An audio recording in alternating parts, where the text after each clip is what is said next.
Hello and welcome to DNS day night study. तो आज का ये वीडियो उन स्टूडेंट्स के लिए इम्पोर्टेंट होने वाला है जो कि आने वाले टाइम में यूपी कॉलेज से बीएससी मैथ्स एंट्रेंस एग्जामिनेशन को देने जा रहे हैं। तो सबसे पहले जो स्टूडेंट्स के मन में डाउट होता है एंट्रेंस एग्जामिनेशन को लेकर के कि आखिरकार जो एंट्रेंस वो देने जा रहे हैं उसमें कितने नंबर ऑफ़ क्वेश्चंस आते हैं, किस लेवल के क्वेश्चन आते हैं, कितने नंबर ऑफ़ सीट्स होती हैं। क्योंकि आपको ये भी पता होना चाहिए कि आप जिस भी कॉलेज या जिस यूनिवर्सिटी का एग्ज़ाम देने जा रहे हैं वहाँ पे नंबर ऑफ़ सीट्स कितनी हैं, जिससे कि आप एक आइडिया लगा सकें कि आपको जो है कि प्रिपरेशन किस लेवल की करनी है। क्योंकि अगर नंबर ऑफ़ सीट्स लिमिटेड होंगी तो आपकी तैयारी जो है कि बहुत अच्छे लेवल की होनी चाहिए। और साथ ही साथ और भी जिन प्रकार के डाउट्स होते हैं उसको आज के इस वीडियो में क्लियर करने की कोशिश की जाएगी। और आपको कोशिश की जाएगी कि आपको शुरू से मतलब कि एंट्रेंस एग्जामिनेशन से लेकर के आपको एडमिशन तक का जितना भी सारे स्टेजेस हैं वो आपको वन बाय वन जो है कि बताए जाएंगे। जैसे मैंने पीछे बोर्ड पे लिख भी रखा है कि अगर आपको बीएससी मैथ्स एंट्रेंस एग्जामिनेशन की अगर हम बात करते हैं तो उसके लिए आपको सिलेबस क्या होगा, आपके एंट्रेंस एग्ज़ाम का पैटर्न क्या होगा, कितने नंबर ऑफ़ क्वेश्चंस आपको एंट्रेंस एग्ज़ाम में मिलेंगे, नंबर ऑफ़ सीट्स कितनी है मैथ्स फैकल्टी में, कट ऑफ जो है कि मिनिमम कट ऑफ अगर आप एंट्रेंस देंगे तो उसके बाद जो है कि मिनिमम कट ऑफ क्या होगा वो भी आपको इस वीडियो में डिस्कस किया जाएगा। उसके बाद एडमिशन फ़ी, मतलब मैंने कहा ना कि आपको शुरू से एंट्रेंस एग्जामिनेशन से लेकर के पूरे एडमिशन तक का सारा कुछ इस वीडियो में बताया जाएगा। एडमिशन फ़ी, काउंसलिंग में आपको क्या क्या डॉक्यूमेंट्स लेके जाने हैं ये भी बताया जाएगा। तो चलिए अब हम वीडियो में इन्हीं 5 पॉइंट्स को थोड़ा और डिटेल्ड वे में समझते हैं जिससे कि आपको एंट्रेंस एग्जामिनेशन से लेकर के एडमिशन तक कोई भी प्रॉब्लम ना आए।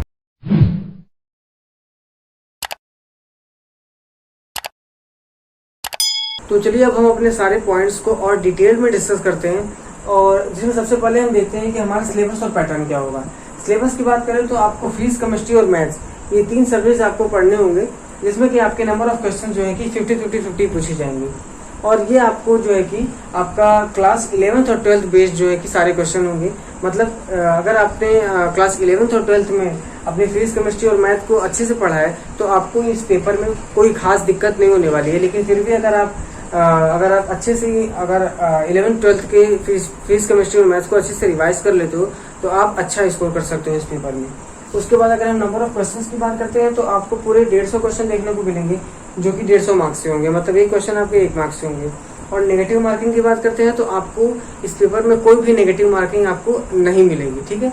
तो अगर आपका कोई क्वेश्चन गलत भी होता है तो उसके लिए आपको कोई पेनल्टी भरने की जरूरत नहीं पड़ेगी, जिससे कि आपके पास ये एडवांटेज आ जाता है कि आप पूरे पेपर को जो है कि अटेम्प्ट कर सकते हो। क्योंकि क्वेश्चन छोड़ के आना वो कोई समझदारी वाली बात तो होगी नहीं, क्योंकि अगर आपका कोई क्वेश्चन गलत भी हो जाता है तो उसके लिए आपको तो कोई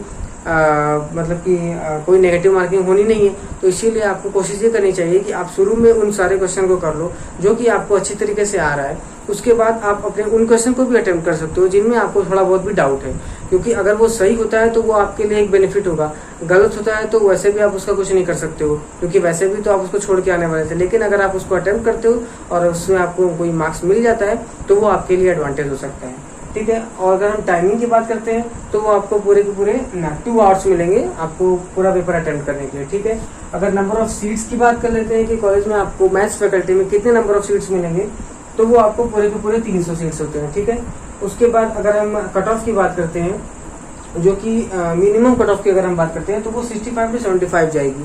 मतलब आप इसको कोई एक एग्जैक्ट मतलब कंफर्म नंबर नहीं मान सकते हो, क्योंकि ये पिछले 3-4 सालों का जो है कि एक एवरेज स्कोर है कि इतने मार्क्स जो अगर आपके आते हैं तो आप अपने आप को कहीं ना कहीं सेफ जोन में रख सकते हो। लेकिन आपको प्रयास ये करना चाहिए कि आप इन मार्क्स से कोशिश करें कि आपका मार्क्स इनसे कम ना है, इसके आसपास या इससे ऊपर आपके मार्क्स रहेंगे तो आप अपने आप को बहुत ही सेफ जोन में महसूस कर सकेंगे, ठीक है। तो अब हम इसके बाद बात कर लेते हैं कि अगर आप एंट्रेंस सक्सेसफुली क्लियर कर लेते हो तो उसके बाद एडमिशन फी और जो है कि काउंसलिंग के लिए आपको कौन कौन से डॉक्यूमेंट जो है कि ले जाने पड़ेंगे, जो कि आपके लिए बहुत इंपॉर्टेंट हो सकते हैं। क्योंकि अगर आप डॉक्यूमेंट्स वेरिफिकेशन के टाइम में अगर आपने कोई भी गलती की, मतलब कि कोई भी अगर आपने डॉक्यूमेंट्स जो है कि आपने छोड़ दिए तो फिर बाद में वहाँ पे आपकी सीट जो है किसी दूसरे स्टूडेंट्स को जो है कि प्रोवाइड कर दी जाएगी। तो उससे क्या होता है कि उससे आपको जो है कि अगर आप बहुत डिले कर देते हो तो मे बी पॉसिबल ये भी हो सकता है कि आपके जगह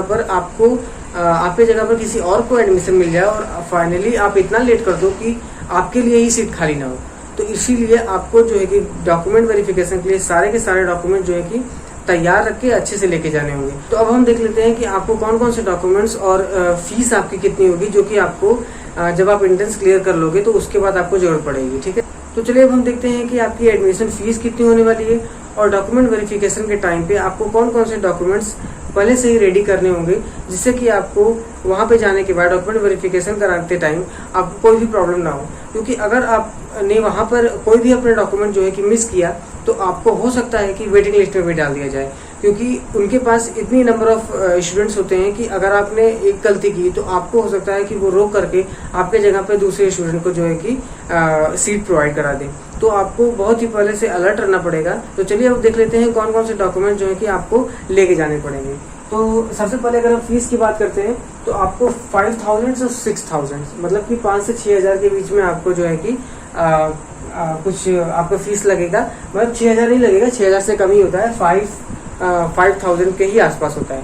ठीक है, तो क्योंकि गवर्नमेंट बेस्ड कॉलेज है कॉलेज, तो आपको फीस की कोई टेंशन लेने की जरूरत नहीं है। ये बहुत ही नॉमिनल फीस है, तो आपको जो है कि आसानी से आप इसको पे कर सकते हैं। तो अब अगर हम बात करते हैं कि काउंसलिंग के लिए कौन कौन से डॉक्यूमेंट्स आपको रिक्वायर्ड होंगे, तो इसके लिए सबसे पहले आप 10th और 12th के मार्कशीट्स आपको जो है कि रेडी कर लेने हैं। उसके बाद आपको आधार कार्ड और 5 से 7 फोटो जो है कि आपको अपने पास रख लेने हैं, जिससे कि जरूरत पड़ने पर आपको इधर उधर भागना ना पड़े, आपके पास सब कुछ पहले से ही हो। उसके बाद आपको थर्ड पॉइंट में टीसी है, टीसी मतलब ट्रांसफर सर्टिफिकेट। तो ट्रांसफर सर्टिफिकेट आपको रेडी करना है, जो कि आपको आपके जहाँ से आपने 12th किया हुआ है आपको वहाँ से मिल जाएगी। वहाँ पर जाकर आपको जो है कि बस आसानी से जो है कि अगर आप टीसी मांग लोगे अपने ऑफिस से, अपने स्कूल के ऑफिस से, तो आपको वहाँ पे आसानी से टीसी मिल जाएगी। उसके बाद अगर आप बात करते हो इनकम, कास्ट और रेजिडेंस, इसी को हम बोलते हैं आय, जाति और निवास। तो आय, जाति और निवास जो है कि आपको ये तीनों सर्टिफिकेट भी आपको लेके जाने हैं, जो कि आपको वहाँ पे मतलब जरूरत पड़ती है। उसके बाद अगर आप बात करो कि एडमिट कार्ड पे, तो एडमिट कार्ड भी जो है आपको जो एंट्रेंस के टाइम पे जो आपको एडमिट कार्ड मिला था, तो उसको भी आपको साथ में लेके जाना पड़ता है। ठीक है, तो ये कुछ 5-6 पॉइंट्स है, ये आपको जो है कि ध्यान में रखने पड़ेंगे कि आपकी फीस इतनी है, इतनी फीस आपको लेके जानी पड़ेगी, आपको ये डॉक्यूमेंट्स लेके जाने पड़ेंगे।